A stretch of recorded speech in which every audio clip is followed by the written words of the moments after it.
Merci à Françoise Degois d'être avec nous, éditorialiste politique. Merci. On est ravis de vous retrouver, Et moi donc. Françoise. Marion Pariset est à vos côtés, secrétaire générale du think tank Le Millénaire. Bonjour. Et puis toujours Éric Decouty, directeur adjoint du magazine Franc-Tireur. Cet après-midi, LCI est donc délocalisé à Marseille. Émission exceptionnelle, édition spéciale dès 14h avec Routel Krief et Adrien Jeanne pour suivre ce meeting d'Emmanuel Macron dans la cité phocéenne. Grand meeting, et puis Marine Le Pen, elle, et tout est dans l'Eure-et-Loire. Ce matin, très exactement à Saint-Rémy-sur-Avre, où on vous rejoint, Mathieu Desmoulins avec Camille Chatillon à vos côtés. Où en est-on? Est-ce que la candidate est arrivée? Pas encore, Damien, mais on l'attend, Marine Le Pen, d'ici une petite dizaine de minutes ici à Saint-Rémy-sur-Avre, en Eure-et-Loire. Au programme, un déplacement assez rapide, un petit saut de puce pour tout de même s'afficher sur le terrain en ce week-end pascal. Au programme, une déambulation, mais surtout une visite ici dans ce PMU de cette commune de près de 400 âmes qui a placé Marine Le Pen loin en tête dimanche dernier au premier tour avec près de 36% des voix. Et puis une visite aussi sur la brocante de la commune. Objectif, faire une sorte de parenthèse plus positive que son déplacement hier dans le Vaucluse. Déplacement qui avait été chahuté, où la candidate avait été interpellée à plusieurs reprises sur la question du voile, sur la question de l'immigration. Ici, elle est en terrain conquis et veut s'offrir de belles images sur le terrain alors qu'Emmanuel Macron tient son grand meeting cet après-midi à Marseille. Merci beaucoup, Mathieu. Vous nous rappelez, dès que Marine Le Pen arrive. Elle prend moins de risques, Françoise Degois, Marine Le Pen, comme ça, dans ces communes de 400 habitants, le bar PMU, la brocante, un terrain qui lui est acquis. Oui, elle est surtout dans sa logique de campagne depuis le début. Ça fait des mois et des mois, pour des raisons d'ailleurs financières, des raisons de logistique et d'intendance, que Marine Le Pen avait pris le parti de faire une campagne d'ultra proximité. Elle revient dans cette campagne.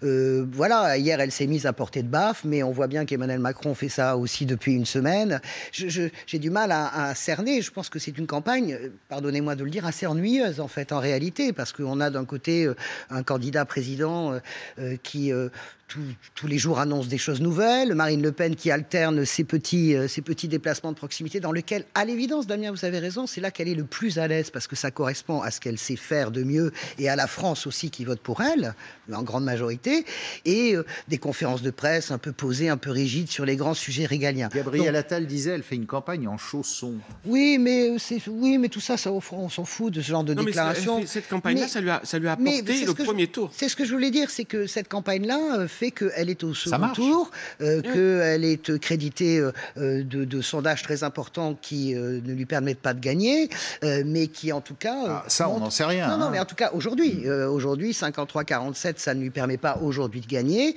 mais en tout cas, voilà. Elle n'est pas dans... moi, je pense qu'elle continue sur son registre, chacun des deux, de toute façon, préparant, étant obsédé par le grand débat, dont je termine sur...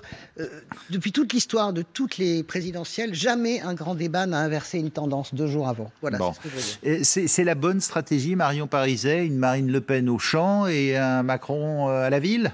On a l'impression que c'est un peu ça. On a vraiment 2 tendances. On a une tendance du côté de Marine Le Pen qui est une campagne de consolidation plutôt. Elle va sur des territoires qui lui sont acquis, où elle a déjà des votes favorables au premier tour qui sont très très forts. Elle est sur une campagne qui est beaucoup plus sensible au deuxième tour qu'au premier, parce qu'elle a plus l'épouvantail Zemmour. Et au final, elle est obligée de se protéger et d'éviter d'être ramenée à ses caractères d'extrême droite.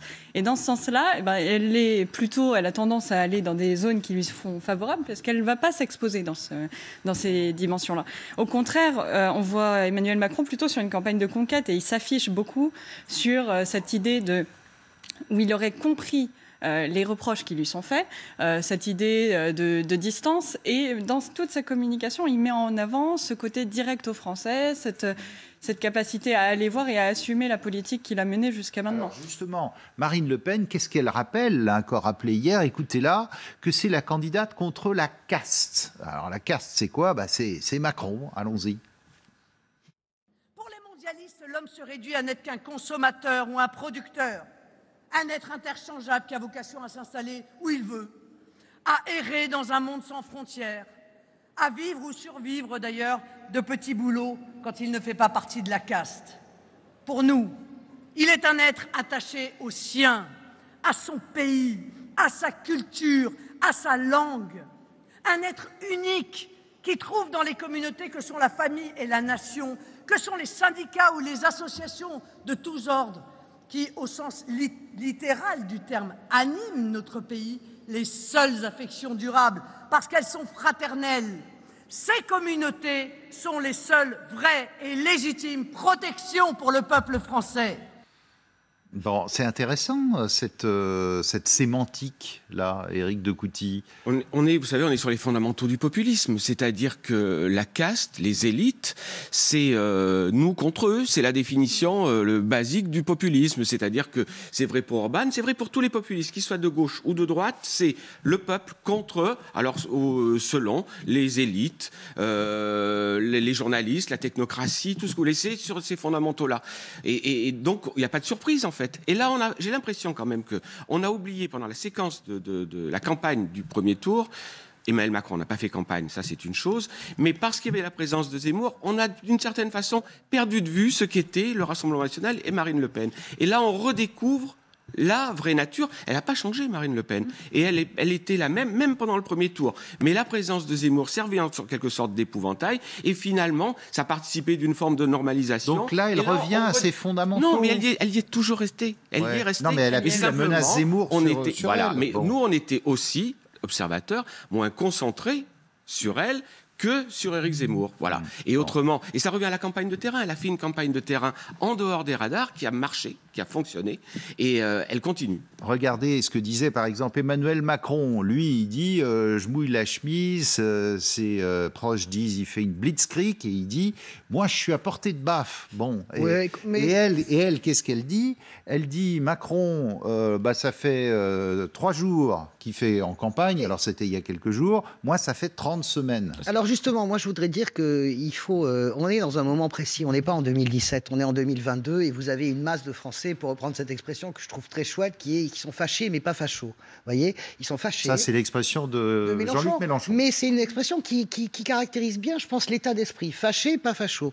Il faut quand même le redire, une campagne d'un président sortant, elle est toujours compliquée. Moi je veux bien que... Surtout avec une guerre en Ukraine. Oui, mais je veux bien qu'Emmanuel Macron on lui trace des lauriers de super-héros. Ça a été difficile pour tous les présidents sortants. Je redis Sarkozy à Bayonne, réfugié dans un café en 2012, Chirac qui se fait cracher dessus à Sarcelles. Bref, c'est difficile pour un président sortant de faire campagne. Ça, c'est le premier point.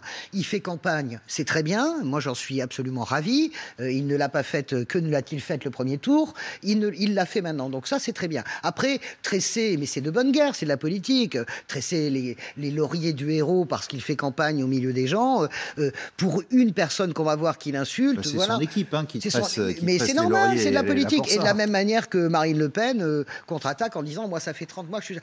Globalement, je trouve, si j'ai le droit de le dire, je trouve cette campagne d'une médiocrité crasse. Cette campagne de second tour est d'une médiocrité crasse, d'un côté comme de l'autre. C'est-à-dire que les gens ne comprennent pas où veut aller Emmanuel Macron, si ce n'est que, bien sûr, il est de gauche et qu'il va chercher les voix de Jean-Luc Mélenchon.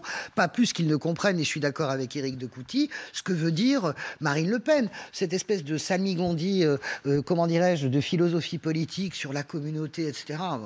Je ne sais pas qui a capté quelque chose.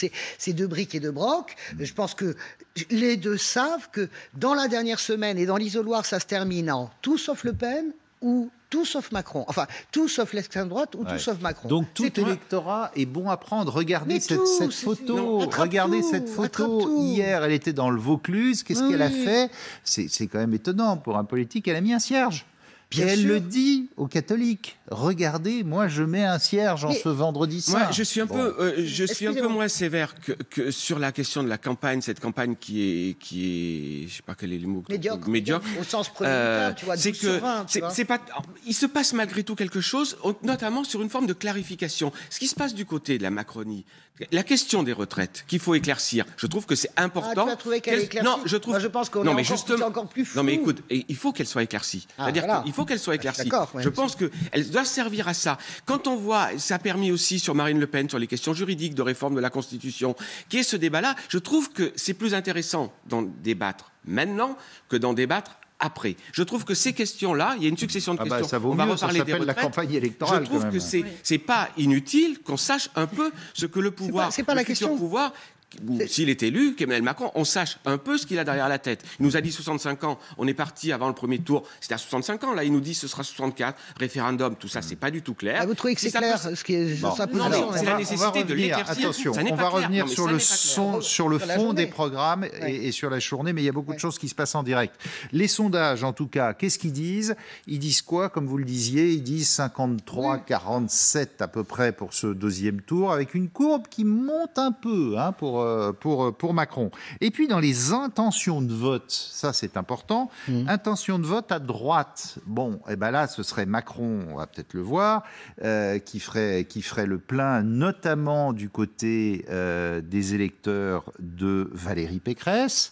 Et puis à gauche, eh bien là aussi, on va le voir, sur les intentions de vote dans ce deuxième tour à gauche, les électeurs de Jean-Luc Mélenchon sont quand même à 33 et ceux de Yannick Jadot à 53. Merci à Manon Aubry d'être avec nous en direct sur LCI en ce samedi matin. Vous êtes députée européenne La France Insoumise. Franchement, vos électeurs, ils penchent plus sur Macron. Je crois que nos électeurs aujourd'hui, ils ont un peu la gueule de bois. D'abord, permettez-moi de vous le dire, puisque nos électeurs n'ont pas notre projet, nos idées représentées au second tour. Et nos électeurs sont déboussolés. Ils sont en colère contre Macron qui a, d'une certaine manière, installé et préparé le terrain à l'extrême droite. Certains s'abstiendront, certains voteront Macron. Mais on a aujourd'hui des électeurs qui ont à cœur de mener la bataille d'après, qui est la bataille des législatives, pour s'assurer qu'il y ait une majorité la plus large possible, ou en tout cas un camp le plus large possible à l'Assemblée nationale, pour défendre le partage des richesses, pour défendre les questions écologiques, toutes ces questions qui sont absentes malheureusement du second tour. Donc ça reste un second tour qui est difficile pour nous. D'accord, mais Jean-Luc Mélenchon a appelé à tout faire pour voter contre Le Pen. Il aurait pu appeler à voter contre Macron. Il ne l'a pas fait. Je vous fais écouter Roselyne Bachelot sur LCI. Écoutez ce qu'elle dit, la ministre de la Culture d'Emmanuel Macron. Je comprends que ce soit compliqué. C'est dur au deuxième tour d'abandonner son choix du premier tour. Mais c'est aussi une responsabilité républicaine. C'est en quelque sorte se dépasser soi-même pour le bien de son pays et de se dire mais quel est mon adversaire principal ? D'accord avec ça ou pas, Manon Aubry? Vous avez une responsabilité républicaine, dit Roselyne Bachelot. Bon, d'abord, les leçons de la part du gouvernement sur la responsabilité, je pense qu'on n'en a pas besoin quand on a un gouvernement qui a banalisé l'extrême droite depuis 5 ans. C'est un ministre de ce gouvernement qui a dit à Marine Le Pen qu'elle était trop molle. C'est ce gouvernement qui a fait la loi séparatisme. C'est ce gouvernement qui a fait monter l'extrême droite. Donc, vous savez, moi, je me sens assez à l'aise dans mes pompes. J'ai grandi dans le Var, dans un endroit qui est plutôt dominé par le Rassemblement national. Tous mes combats, je les ai faits contre l'extrême droite. Donc, je me sens assez à l'aise sur le sujet. Et je crois que Jean-Luc Mélenchon a été très clair. Il a répété à 4 reprises quand même dimanche dernier, pas une seule voix pour l'extrême droite, pas une seule voix pour l'extrême droite. Je ne vais pas vous le faire 4 fois, mais vous voyez l'idée. Et je crois qu'on a fait le taf, nous, pour dire à quel point c'était un danger, y compris en consacrant du temps de notre campagne dans les meetings, dans les médias, pour dire à quel point c'était une arnaque sociale, que ça ne répondait pas aux préoccupations sociales, que Marine Le Pen était contre l'augmentation du SMIC, qu'elle était contre le rétablissement de l'ISF, qu'elle était contre le blocage des prix, et qu'en plus de ça, à ce mépris de classe, elle rajoute des discriminations et un mépris de race rance et qui est dangereux pour notre pays, pour notre démocratie, pour nos libertés fondamentales. Bon, maintenant, quand même, mais attendez, qu'est-ce que vous trouveriez de bien, par exemple, dans le programme Macron? Lui, il dit, par exemple, l'écologiste, c'est moi, parce que elle, Le Pen, elle veut démonter les éoliennes. Écoutez-le, le président candidat sur TF1. Je pense qu'il faut créer des richesses pour pouvoir redistribuer, être plus fort.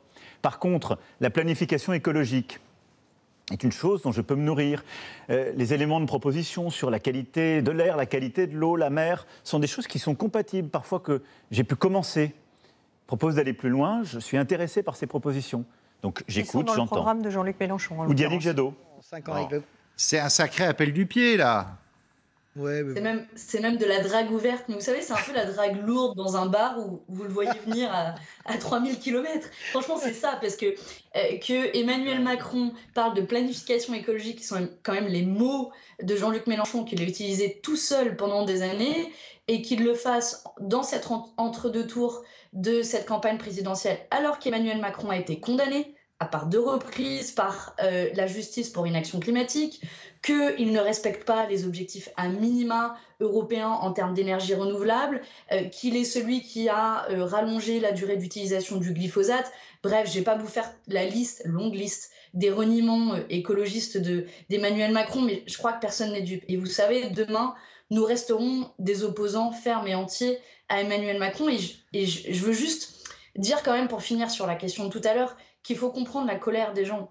Mettez-vous à la place de ceux qui ont vu leur APL baisser, qui ont vu leur assurance baisser, assurance chômage, baisser ces 5 dernières années. Ils se disent, ça c'est la responsabilité de Macron parce que c'était lui qui était au pouvoir.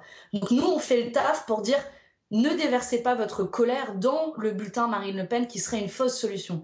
Maintenant, c'est à Emmanuel Macron d'aller convaincre qu'il peut réussir à gagner quelques votes dans notre électorat malgré le terrible bilan social et écologique qu'il a. Bon, d'un mot, vous pensez déjà, Manon Aubry, au 3e tour, c'est-à-dire aux législatives. Vous voulez recréer l'union de la gauche, le programme commun avec les écologistes, les communistes, voire le nouveau parti anticapitaliste ? C'est pas tout à fait ça. On a en effet, vous faites référence à la lettre qu'on a envoyée au Parti communiste, à Europe Écologie Les Verts et au NPA, avec l'objectif d'abord de cesser les invectives qu'il y a pu avoir et dont on a fait l'objet dans les 2 dernières semaines de campagne, qui étaient quand même pas très agréables et qui, je pense, ça fait partie aujourd'hui des responsabilités auxquelles doivent faire face notamment le Parti communiste et Europe Écologie Les Verts, qui nous ont parfois traités d'agents de Poutine, etc. Et qui, je pense, se sont trompés de cible. Notre objectif, c'est de se dire, OK, les idées sociales et écologiques ne sont pas représentées dans ce second tour. Il faut qu'elles soient représentées de manière la plus large possible au 3e tour, qui est les élections législatives. Et les électeurs ont tranché sur un programme qui est majoritaire, l'avenir en commun dans les urnes pour cette élection présidentielle. La proposition qui est la nôtre, c'est d'essayer d'élargir autour de ce programme pour avoir un front le plus fort possible lors des élections législatives et demain à l'Assemblée nationale, pour que qui que ce soit qui l'emporte, nos idées continuent à être représentées, parce que c'est ça quand même la leçon principale de cette élection présidentielle. Il y a aujourd'hui 3 blocs dans notre pays, un bloc d'extrême droite, un bloc de droite et un bloc populaire qui est le nôtre et qu'on essaie d'élargir au maximum dans les prochaines semaines. Merci beaucoup Manon Aubry, députée européenne de la France Insoumise, d'être intervenue en direct sur LCI. On a bien compris, Marion Pariset, ce qu'elle dit. Elle dit, bon, il y a le vote blanc, et puis si vraiment vous voulez voter Macron, allez-y avec une pince à linge sur le nez, quoi, en gros. Oui, bah c'est toute la difficulté du second tour. Aujourd'hui, et ça va, les électeurs de Jean-Luc Mélenchon vont avoir un rôle essentiel, puisqu'il les représente quand même la 3e force aujourd'hui de ce premier tour. 22%. Hein. 22%. Et quand on était hier, il me semble, à 50% d'abstention, ça laisse aussi poser la question de qui sont les électeurs qui viendront voter au second tour, mais qui n'ont pas voté au premier. Jean-Luc Mélenchon qui a les jeunes, hein, alors que c'est le plus vieux candidat, c'était le plus vieux candidat des 12. Et le plus jeune candidat a les vieux, c'est-à-dire Emmanuel Macron. Voilà. Non, mais c'est vrai. Non, c'est vrai. Mais Emmanuel Macron a attiré aussi beaucoup chez les 18-35 ans dans un premier temps. Il y avait une attraction sur les extrêmes et sur Emmanuel Macron du fait de son image un peu plus rajeunie, on va dire, de la politique. Mais là où va se poser la question, c'est cette abstention qui seront les nouveaux électeurs du second tour qui n'ont pas voté au premier, puisqu'on a une baisse, on a 50% des 20% de Mélenchon qui n'iront pas voter. Et pour le moment, on attend une participation qui est quasiment égale à celle du premier tour, autour de 75%. Et là se joue quand même toute la différenciation et l'écart qui va se créer entre Marine Le Pen et Emmanuel Macron. C'est vrai que le coffre au trésor, c'est l'électorat de Jean-Luc Mélenchon. Moi, je constate qu'il a bougé, cet électorat.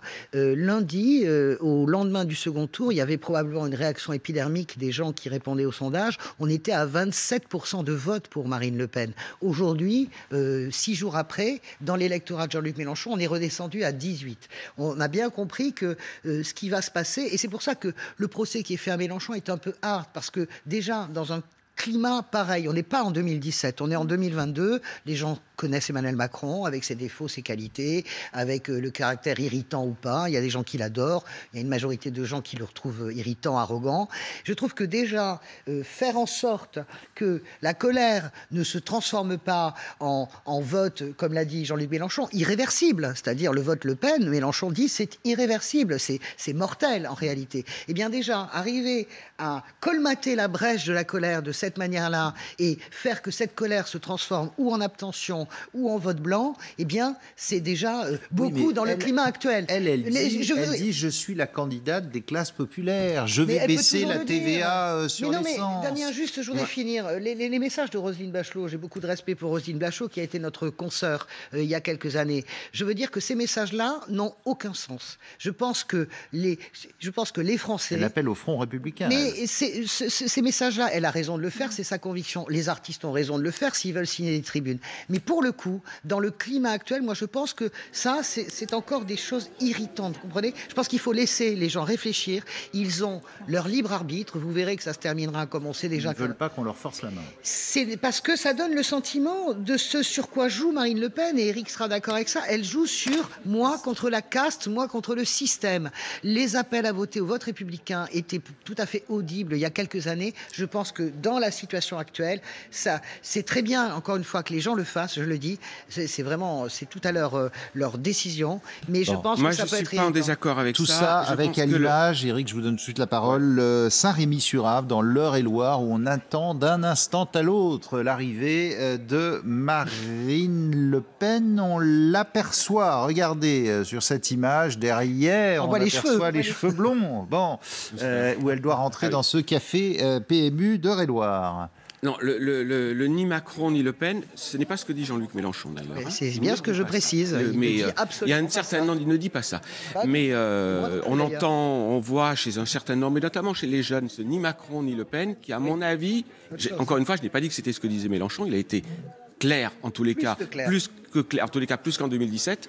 Mais ce ni Macron ni Le Pen est quelque chose qui moi mérite beaucoup. Parce que c'est renvoyer dos à dos de choses qui ne sont pas semblables. Alors on peut être en farouche désaccord avec Emmanuel Macron, mais on ne peut pas les renvoyer dos à dos. Pour ce qui est de Jean-Luc Mélenchon, et vous disiez, Françoise, que son électorat, il est aussi très fluctuant, parce que les 21% ou 22% de Jean-Luc Mélenchon du deuxième tour, il faudrait, je pense que ce serait une erreur de considérer que c'est un vote simple, que c'est une réalité globale. Ça le met en position d'extrêmement force. Quand on a entendu Manon Aubry tout à l'heure parler, on voit bien qu'ils se mettent en position, ils sont en position de force pour les législatives. Mais je ne crois pas que ce résultat correspondent à une réalité, j'allais dire, idéologique en quelque sorte. Il y a une réalité, une stratégie. Et ce que je veux dire, c'est que cette stratégie des législatives en disant on est hégémonique, donc les autres, vous avez qu'à nous rejoindre, parce que c'est ce qu'elle... Si, c'est ce qu'elle dit. On a notre projet et il faut que les autres adhèrent. Je pense que ça... c'est fini, les pas au second tour. On parle de réalité. C'est qu'aujourd'hui, il y a un enjeu... Non, mais il y a un enjeu qui est extrêmement fort, c'est dans cette idée de reconstruction de la gauche, de recomposition de la gauche, qui est nécessaire. Et que je veux simplement dire que cette réalité, cette position hégémonique pourrait peut-être passer par pertes et profits, des divergences de fond. Et si la gauche veut se reconstruire, elle a intérêt à prendre en compte les divergences et les différences. Non mais Éric, je veux bien... Attendez, moi j'aimerais qu'on avance un petit peu. Oui, c'est quand même le grand écart pour les deux candidats, que ce soit Macron ou Le Pen. Oui. Le Pen qui drague chez Mélenchon, tout son électorat de base dit mais attendez, on n'a rien à voir avec l'extrême gauche. Ils n'ont rien à voir, mais il y a la dimension sociale qui est quand même très forte chez Marine Le Pen, qui se retrouve chez une partie sociale et un peu révoltée, qui se retrouve chez une partie de l'électorat mélenchoniste. Et c'est une part qui est peut-être aussi toute la particularité de l'électorat de Jean-Luc Mélenchon lorsqu'il arrive à une élection présidentielle et qu'on ne parle pas de l'électorat LFI aux élections intermédiaires. C'est un électorat qui est très mixte et au final qui a aujourd'hui qui a aussi eu une certaine part chez Europe Écologie Les Verts, qui a eu une certaine part chez d'autres électorats qui sont plus modérés habituellement, mais qui ont vu dans Jean-Luc Mélenchon sur l'écologie, c'est compliqué, Marine Le Pen. Hein. Elle, c'est tout nucléaire. C'est compliqué. Et le solaire et l'éolien, très peu pour moi. Mais le deuxième tour est aujourd'hui un peu, pour beaucoup de Français, en tout cas, un choix entre deux mauvais choix. De détestation, en fait. Pour beaucoup. Et deux détestations qui ne sont pas de la même nature. Non. Ah non, alors Fabien, Damien, moi je m'inscris en faux là-dessus. 2017, c'est pas du tout, même si il est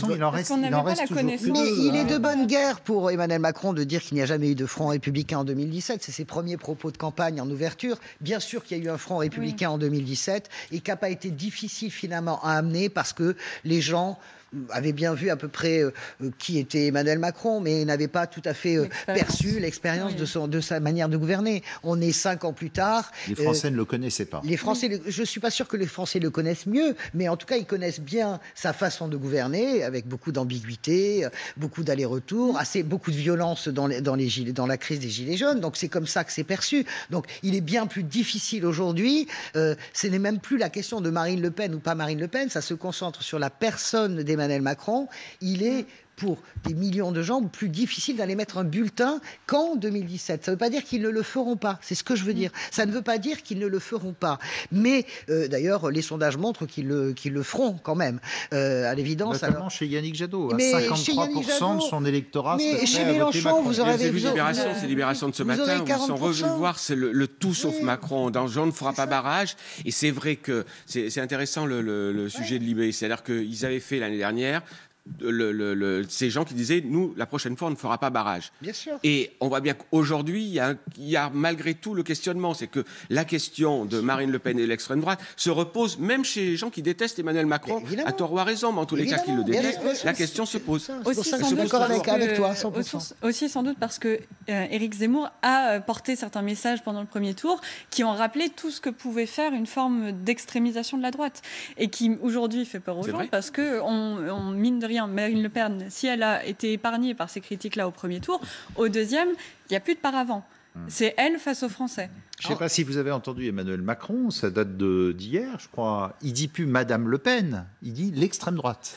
Oui, alors ça c'est la grande... Sémantiquement, c'est un changement. Ouais, non, mais c'est la grande théorie de Mitterrand qui disait arrêtez de nommer vos adversaires. Et c'est vrai que moi je pense que c'est assez intéressant. Plus vous les nommez, même pour dire du mal d'eux, plus ils existent. Donc là-dessus, il a pris une leçon politique. Moi, ma conviction... Voilà, alors... et pendant que vous parlez, pardon de vous couper, mais Marine Le Pen qui est rentrée dans ce café PMU de Saint-Rémy-sur-Avre en Eure-et-Loire, serrer les mains avant d'aller dans la brocante, à côté, fidèle à son image, à son programme d'être dans les villages, dans les toutes petites villes. Ici, un village de 400 habitants, dont le maire est un de ses partisans, et qui privilégie le terrain rural par rapport à un Emmanuel Macron qui sera en grand meeting à Marseille cet après-midi. Tout ça à suivre à partir de 14h sur LCI. Voilà, et l'image qui s'est un peu figée, mais on voit bien la différence de stratégie de campagne. En communication politique, j'ai un souvenir, moi, qui a été assez douloureux pour Ségolène Royal. Le jour où Nicolas Sarkozy fait son grand meeting porte de Versailles, vous vous souvenez, j'ai changé, moi, le petit Français de s'en mêler, vous avez des milliers de gens qui l'acclament. Elle a choisi de faire une contre-programmation et elle est exactement comme Marine Le Pen, dans un village des Deux-Sèvres, avec un agneau dans les bras, etc. Ségolène Royal en 2007. Non, mais je parle de ça parce que c'est ce qui me frappe aujourd'hui. C'est-à-dire que ce soir, vous allez avoir les images d'un meeting de Marseille qui sera évidemment très réussi parce qu'en plus, on adore regarder les meetings avec les gens en pleine allégresse. Et vous aurez une Marine Le Pen dans un registre Small is Beautiful. Je ne suis pas certaine, si vous voulez, que Small is Beautiful puisse concurrencer, si vous voulez, la force d'une image de meeting. C'est ce que je veux dire. Je crois surtout que... Mais je veux dire, cette image-là, j'allais dire, ça mange pas de pain. C'est-à-dire de la voir dans un bar PMU, avec son bouquet de fleurs, ça plaît au maximum. Elle a fait une campagne de premier tour, de terrain, de proximité, en passant entre les gouttes. On verra ce que ça donnera dimanche. Mais peut-être qu'elle se trompe de campagne de deuxième tour. C'est-à-dire qu'elle continue sur cette logique de terrain, de proximité. Là, le deuxième tour, c'est plus la même chose. Et peut-être, on verra encore une fois dimanche prochain, mais peut-être qu'elle se trompe. Moi, je suis assez d'accord sur cette idée parce qu'aujourd'hui, à Marseille, en plus, il va y avoir quelque chose d'important dans la symbolique aussi. Il va y avoir des gens de gauche et de droite aussi. Le maire de Marseille n'y est pas et Samia Ghali n'y est pas. Ils ont annoncé qu'ils n'y étaient pas. Ils ne veulent pas être pris dans ce filet. Chenus, les uns et les autres, qui disent avec qui vous allez gouverner, vous rassemblez qui? Elle dit Jean-Paul Garot, et puis finalement personne. Et que je pense que cette idée aussi d'une espèce de grand rassemblement symbolique, certes, mais sous le soleil, avec beaucoup de monde. À Marseille, il n'y aura pas de Dimitri Payet non plus, parce que c'est l'ami de Macron, mais le joueur de foot, il joue à Paris demain. Et je pense que ça peut être, ça part une erreur. Alors, parlons de Dimitri Payet, etc. Alors attendez, on écoute l'ambiance là dans ce café PMU. Allons-y. S'en fout. Compte sur vous. Merci beaucoup.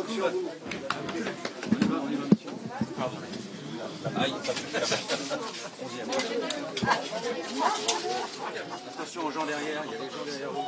Voilà, on vous fait écouter l'ambiance dans ce bar PMU de Saint-Rémy-sur-Avre, en Eure-et-Loire, avec Marine Le Pen au contact des habitants. On compte sur vous, entend-on dans la foule, mais aussi énormément de journalistes et de perches de micro dans un endroit somme toute assez restreint, tout sourire avec bouquet de fleurs et qui va au contact des habitants. Elle se rendra ensuite dans la brocante, juste à côté. Et donc on étudie cette différence de stratégie. Oui. On l'écoute, je ne sais pas si elle parle. On laisse un peu la parole au direct. Bon. Différente de stratégie par rapport à un méga meeting, encore une fois, cet après-midi d'un Emmanuel Macron qui sera à Marseille, dans la deuxième ville de France, avec sans doute beaucoup de monde aussi. Il y a une question pratique aussi, parce qu'elle a commencé la campagne depuis très très longtemps et ça coûte moins cher quand même. Oui, ça coûte moins cher de faire ça. Comme Mélenchon avec ses meetings en plein air qui coûtent beaucoup moins cher et les hologrammes qui permettent de se démultiplier sans que ça coûte. Pour prolonger sur la stratégie, ce que vous disiez là tout à l'heure, on a l'impression que Marine Le Pen, elle mise cette campagne du deuxième tour sur le débat. Elle a annoncé qu'elle allait se mettre 2 ou 3 jours au vert pour préparer le débat et qu'elle fait une campagne de débat. Ah oui, le débat du deuxième débat tour. De mercredi soir. Ouais, mercredi soir. Je pense, ce que vous disiez, que c'est là aussi une erreur, parce que les débats, mis à part celui de 2017 qui a accentué le décrochage de Marine Le Pen, mais le débat n'a pas une influence, n'a jamais pesé, vous l'avez dit, et je suis d'accord avec ça, n'a jamais pesé sur une élection présidentielle. Et parce qu'elle l'a raté dans les grandes largeurs la dernière fois, on a l'impression qu'elle met tout le focus sur cette confrontation. Bon, et sur la proximité, on l'écoute. C'est la première fois que vous venez à Saint-Rémy? Ah bah oui. Bonjour Marie. Vous savez, j'ai toujours voté pour vous. Bonjour Marie, ça va? Bonjour, mais ça va très bien, merci. Bonjour. Bonjour, petit lapin. Ben oui. Eh ben, salut les Salut les petits lapins. Allez-y. Bonjour Marine. Bonjour. Bonjour Marine. Bonjour. Bonjour. Bonjour Marine. Bonjour. Bonjour jeune homme. On va dire à gauche. C'est extrêmement sérieux,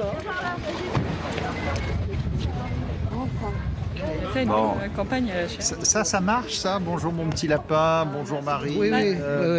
Ça marche, mais là, je vous rejoins totalement sur la question de l'erreur de la stratégie pour le second tour. C'est que c'est ce qu'elle a fait déjà pour le premier. Aujourd'hui, l'adversaire, n'est plus le même. Elle devait paraître proche par rapport à Emmanuel Macron qui ne faisait pas campagne, à Éric Zemmour qui était considéré très, très bourgeois pour une partie en tout cas de l'électorat. Et là, le problème c'est qu'elle devrait au contraire être capable de montrer, qu'elle n'est pas isolée, qu'elle est vraiment capable de gouverner, qu'elle a une équipe autour d'elle.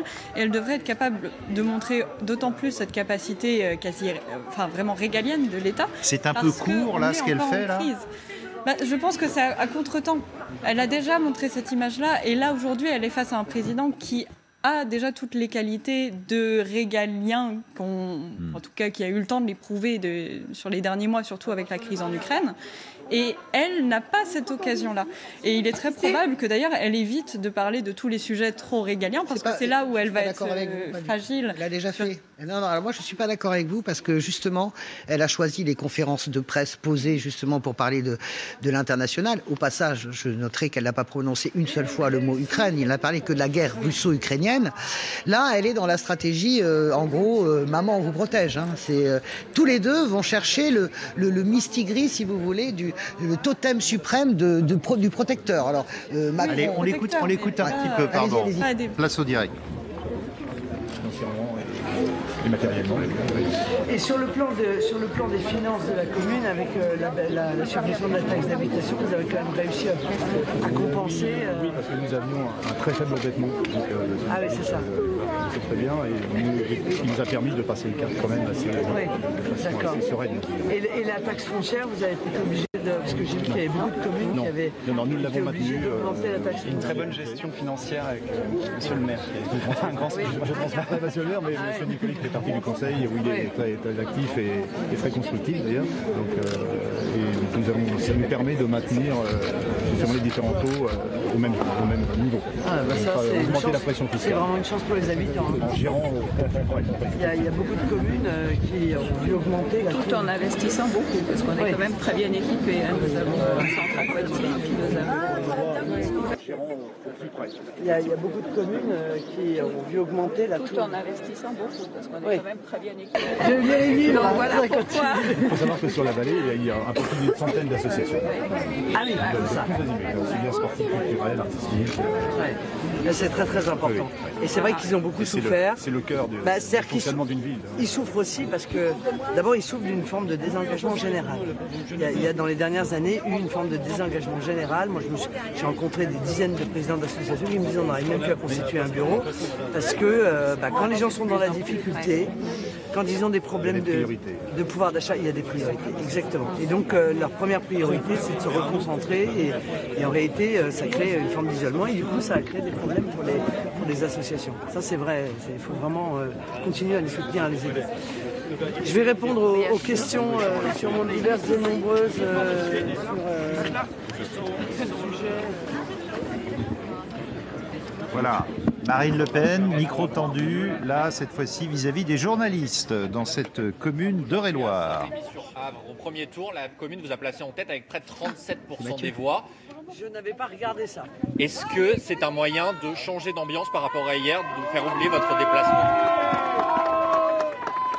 Eh bien, écoutez, j'ai pas eu la même perception que vous. Parce que la réalité, c'est que j'ai trouvé que hier, l'accueil avait été excellent sur le marché.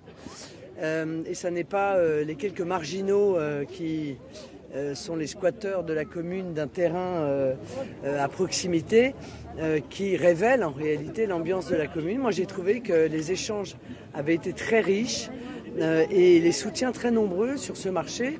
Donc, je ne choisis pas les villes où je viens en fonction des résultats que j'ai pu y faire, mais je vous rappelle que je suis arrivé en tête dans 20 000 communes.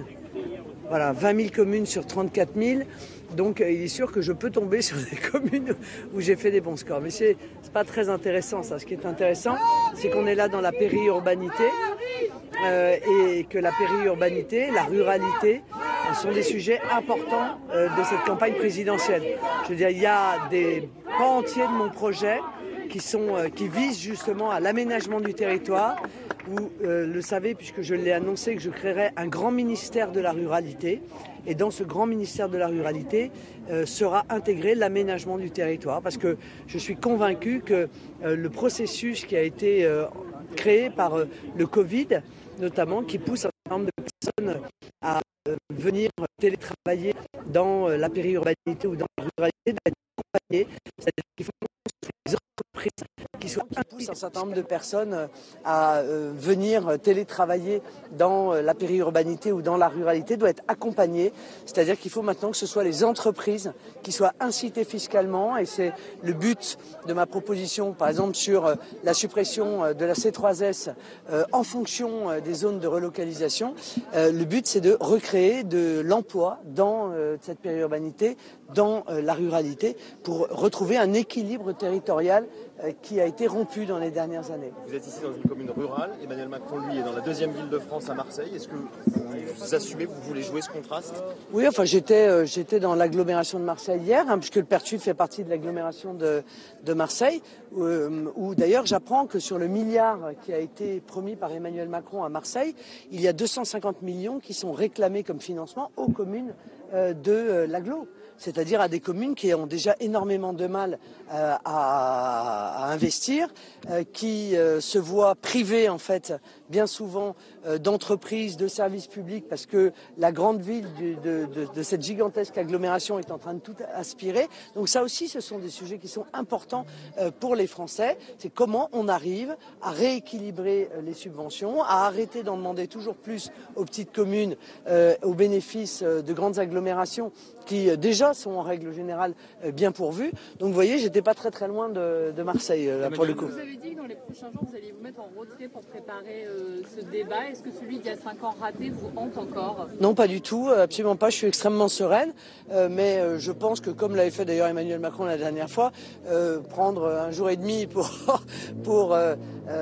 préparer un débat n'a rien d'extraordinaire. C'est assez naturel, c'est assez normal. C'est un moment important pour vous. Comment vous voyez ce moment qui va être regardé par... Précisément, c'est un moment important parce qu'il y a énormément de Français qui le regardent. Puis c'est un moment important parce que je lis tellement d'incongruités sur mon projet depuis quelques jours, tellement de caricatures, voire même de fake news, qu'il est extrêmement important que je puisse avoir un moment avec tous les Français que ça intéresse pour leur expliquer que non, je ne vais pas expulser 1 million d'étrangers des logements sociaux, des choses comme ça, vous voyez. Donc, pour pouvoir rassurer tout le monde et montrer que mon projet est en même temps réfléchi, crédible, applicable et qu'il correspond à ce que souhaitent les Français, je le crois, dans leur majorité. Précisément, vous dites rassurer, il y aura aujourd'hui une 30aine de manifestations en France contre votre présence au second tour, une tribune des artistes aussi. Est-ce que vous vous attendiez à ça et comment est-ce que vous réagissez ? Vous savez qu'il y ait des gens en France, mais je crois qu'ils ne vont pas être très nombreux. J'ai connu par le passé des choses un peu plus spectaculaires. Qu'il y ait des gens en France qui manifestent contre les élections.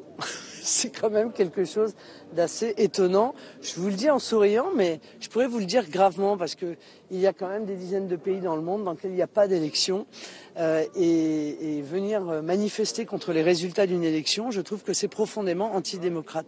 Et donc je pense que les Français trouvent ça désagréable de voir que leur choix est ainsi contesté dans la rue par l'intermédiaire de manifestations. Donc moi, j'ai envie de dire à tous ces gens, allez donc voter, voilà. C'est aussi simple que ça.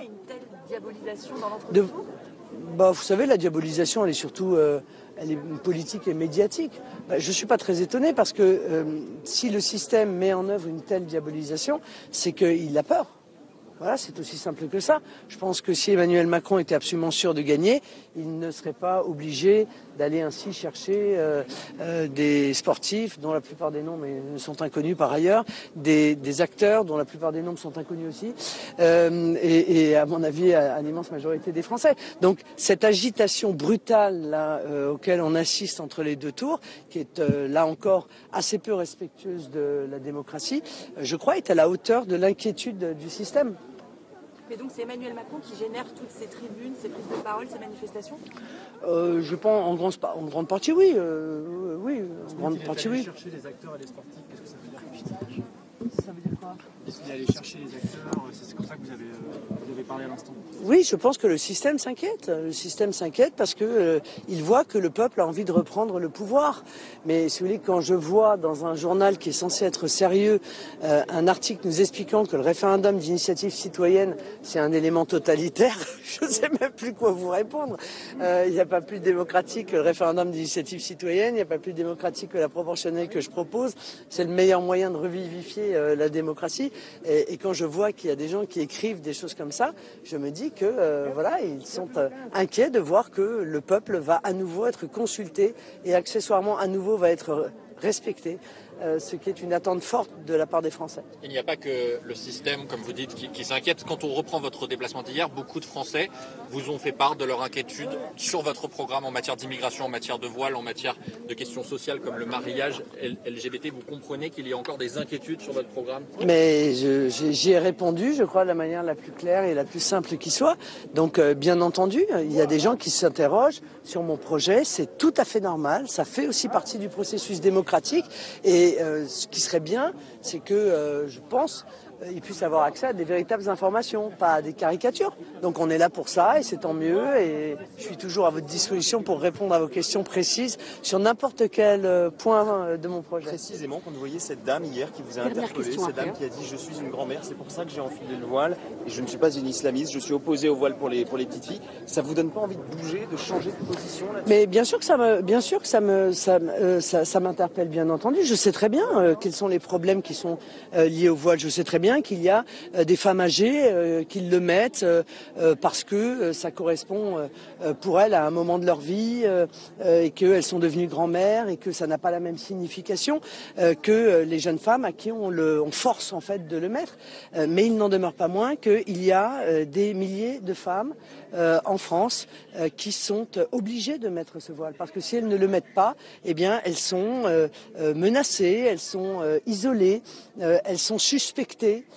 Et ça, c'est quelque chose d'insupportable.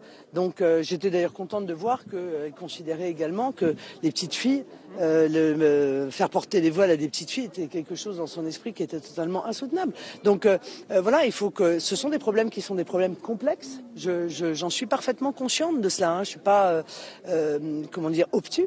Mais il faut régler le problème des femmes qui sont obligées de mettre le voile parce qu'elles sont sous la pression des islamistes. Donc pas d'exception. Ceux qui dénoncent vos liens avec la Russie, notamment sur le financement de votre campagne, ça arrivait notamment lors d'une réunion ou des manifestations. Madame, personne n'a jamais financé la Russie, entre guillemets, ne m'a jamais financé d'abord, et le prêt que nous avons fait il y a de très nombreuses années maintenant n'a jamais financé une campagne électorale. Vous dites je ne suis pas obtus sur le voile, ça veut dire que vous pourriez bouger au regard de ce que vous dit l'opinion? Moi j'ai vocation à être présidente de la République. Et j'ai vocation à rendre à l'Assemblée nationale son rôle plein et entier. Quand je dis que je souhaite qu'une loi soit votée, il y aura de toute façon des débats à l'Assemblée nationale. L'Assemblée nationale aura son mot à dire et accessoirement, je vous rappelle que grâce à mon référendum d'initiative citoyenne, 500 000 citoyens peuvent toujours demander l'abrogation d'une loi peuvent toujours demander à faire voter les Français sur l'abrogation d'une loi qui leur déplaît ou proposer une loi qu'ils souhaitent voir soumise à l'ensemble des Français. Je ne peux pas faire plus démocratique que ce fonctionnement-là, plus respectueux de l'ensemble de la volonté nationale que cela. Voilà, je vous le dis, c'est un peu comme la proportionnelle. Moi, je souhaite l'inscription dans la Constitution du principe du scrutin proportionnel, mais je laisse les modalités de ce scrutin être discutées dans le cadre des débats qui auront lieu à l'Assemblée nationale. Une prime majoritaire de combien, etc. Tout cela, départemental, régional, tout cela devra être débattu par la représentation nationale. Est-ce que ça veut dire qu'il peut y avoir des exceptions à cette interdiction totale? Bon. Voilà, Marine Le Pen, micro tendu à la presse avec des sujets aussi divers que le voile, que le financement de la Russie. Et puis à chaque fois, elle répète, contre moi, c'est le système. Hein, oui. C'est toujours le système. Mais... sur le voile, quand elle dit, non, mais moi, mon combat, c'est compliqué, mais c'est avant tout que les femmes qui n'ont pas envie de le mettre puissent ne pas le mettre. Ça parle à tout le monde. Ça parle à tout le monde et c'est surtout le front, pas le franc renversé, n'exagérons pas, mais c'est vrai que que ce qu'a fait Emmanuel Macron dans son interpellation avec la jeune fille, même si maintenant il est de bonne guerre de dire que ça a été surinterprété, ça c'est vraiment pour aller chercher les voix de Jean-Luc Mélenchon. Et elle se positionne d'une façon beaucoup plus soft par rapport à Éric Zemmour sur cette question-là. Elle est beaucoup plus soft. Et là, moi, je trouve que c'est assez intéressant. Même si à un moment, elle était pour l'interdiction totale bien du sûr. Voile. Donc, on voit bien qu'elle s'est complètement recentrée. Et ce qui est intéressant dans ce qu'elle nous a dit, c'est qu'on voit les grandes lignes du débat. Marine Le Pen, elle sait qu'elle doit essayer au moins de s'enlever Poutine, qui est collé vraiment, et la banque, j'aime ma banque, Poutine Bank, voilà, elle doit s'enlever ça.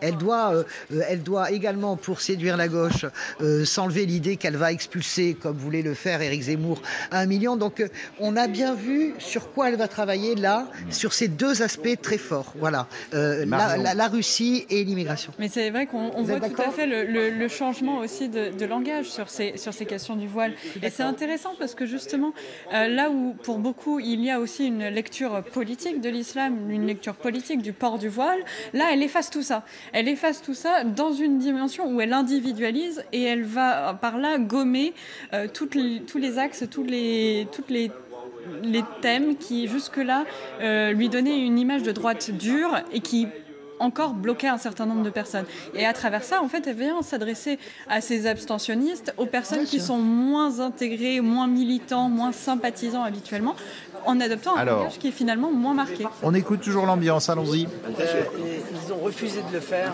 parce qu'ils ont absolument voulu imposer la vaccination obligatoire. Moi, je pense que c'est profondément attentatoire aux libertés individuelles.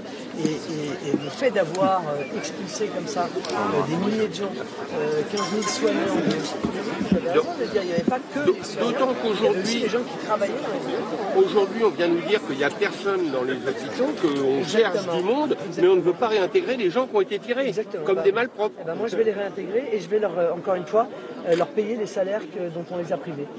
Mais je vous remercie. Voilà. Et au niveau des handicapés, sur la vaccination, sur le pass sanitaire également. Éric, donc c'est moi contre le système en général, mais j'arrondis les angles parce que j'ai besoin de faire le maximum de voix au deuxième tour. Oui, ça me paraît à peu près clair. Moi contre le système, les fondamentaux du populisme, cette ligne, ça c'est rien de nouveau. Gommer les aspérités. La question, Françoise disait que sur la question de la Russie, je pense que ce sera un enjeu considérable mercredi soir. Pourquoi ? Parce que c'est sans doute le thème sur lequel elle est le moins crédible international. Et on en a parlé en début d'émission, on est en guerre.